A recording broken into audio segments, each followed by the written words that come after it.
지역의 이야기를 조금 더 쉽고 자세히 그리고 친절하게 전달하는 뉴스콕콕 시간입니다. 검은 호랑이의 해 이민년, 여러분은 어떻게 보내셨나요? 매년 그래왔지만 2022년 역시 우리 지역에서도 많은 이야기들이 쏟아졌습니다. 그 중에서도 2022년 있었던 뉴스를 분야별로 정리하는 시간을 마련했습니다. 먼저 정치 분야입니다. 6월 1일 4년 만에 지역의 일꾼을 뽑는 선거가 치러졌습니다. 하지만 그 과정에서 각종 불법과 탈법이 드러나 개운치 않은 뒷맛을 남겼습니다. 시민의 소중한 투표로 당선됐지만 선거법 위반 혐의로 재판행위 결정된 단체장은 서거석 교육감과 강임준 군산시장, 정헌율 익산시장, 최경식 남원시장, 이학수 정읍시장 등 모두 5명입니다. 이들은 앞으로 법적 다툼을 통해 자신의 무죄를 입증해야 하는 과제도 떠안게 됐습니다. 특히 이번 지방선거에서는 그간 소문으로만 전해오던 여론조사 조작과 대리투표, 선거 브로커 등의 불법 행위가 수면 위로 드러났습니다. 두 번째는 사회 분야입니다. 이제 그만 언급하고 싶은 그 이름, 코로나19입니다. 2022년 한 해만 코로나19로 숨진 도민은 1,000명이 넘었습니다. 2021년 사망자의 10배가 넘는 수준으로 코로나19는 여전히 현재 진행형입니다. 1월 5,800명 수준이었던 월 확진자는 한 달 새 6만 5천여 명까지 늘더니 3월엔 한 달 만에 무려 32만 명이 넘는 도민이 코로나19 바이러스에 감염됐습니다. 사망자도 급격히 증가해 2월부터 4월까지 넉 달 동안에만 무려 740명이 넘는 도민이 코로나19로 목숨을 잃었습니다. 지난 2020년 코로나19가 처음 발병한 이후 지난해까지 2년 동안 도내 누적 사망자는 100여 명에 불과했는데 올해는 그 10배에 가까운 1,000여 명이 숨졌습니다. 이는 지난 3년 평균 도내 교통사고 사망자 수의 5배에 달하는 수치입니다. 일상은 회복화돼 중증 환자와 사망자를 최소화한다는 보건당국의 이른바 표적 방역이 사실상 실패한 셈입니다. 다음은 경제 분야입니다.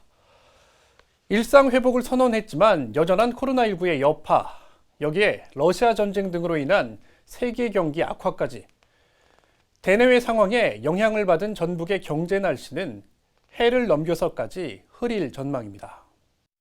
시민들의 생활 형편과 가계 수입, 향후 경기 등을 전망하는 소비자 심리지수. 7월 소비 심리가 긍부정의 기준인 100 이하로 떨어진 이후 회복의 기미를 보이지 않고 있습니다. 전북 지역 기업 역시 마찬가지입니다. 새해 1월 업황 전망지수는 62로 한 달 새 13포인트나 하락하는 등 향후 경기를 어둡게 전망하고 있습니다. 여기에 가계와 기업 대출 모두 증가해 전북 지역 금융기관 여신은 70조 원에 달하고 있습니다. 고금리로 인한 가계 가처분 소득의 하락이 우려되는 상황입니다. 마지막으로 행정 분야에서는 나름의 성과가 있었습니다. 전라북도가 새 이름을 얻게 된 건데요. 국회는 본회의를 열고 전북특별자치도 특별법을 의결했습니다. 향후 전라북도는 특별자치도로서 독자 권역의 지위를 법적으로 인정받게 됩니다. 전북특별자치도 설치 등에 관한 특별법안 대안은 가결되었음을 선포합니다. 특별법은 앞으로 국무회의를 거쳐 대통령이 공포하면 1년 후 시행됩니다. 또 법이 시행되면 전북특별자치도는 고도의 자치권과 국가의 지원을 우선으로 받는 특례가 부여됩니다. 전라북도가 호남권으로부터 벗어나서 독자적인 권역으로 인정을 받고 정부로부터 많은 특별 지위를 인정받으면서 전라북도의 새로운 도약의 발판을 마련했다고 생각합니다. 전라도에서 분리된 지 126년 만에 전라북도는 전북특별자치도로 다시 태어나게 됐습니다.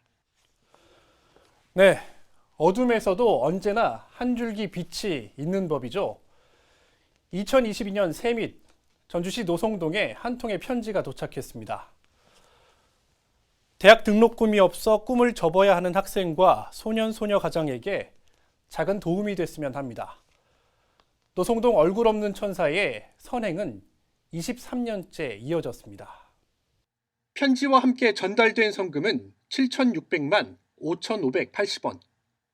얼굴 없는 천사가 23년간 전달한 기부액만 8억 8천여만 원에 달합니다. 전주시는 그동안 천사의 성금으로 소외계층 6,578세대를 지원했습니다. 또 올해 성금 역시 천사의 뜻에 따라 지역 학생을 위한 장학금과 소년, 소녀 가장을 위해 사용할 예정입니다. 2023년은 개묘년 검은 토끼의 해입니다. 2023년을 정리하는 마지막 뉴스에는 좋은 뉴스가 더 많았으면 좋겠습니다. 지금까지 뉴스 콕콕이었습니다.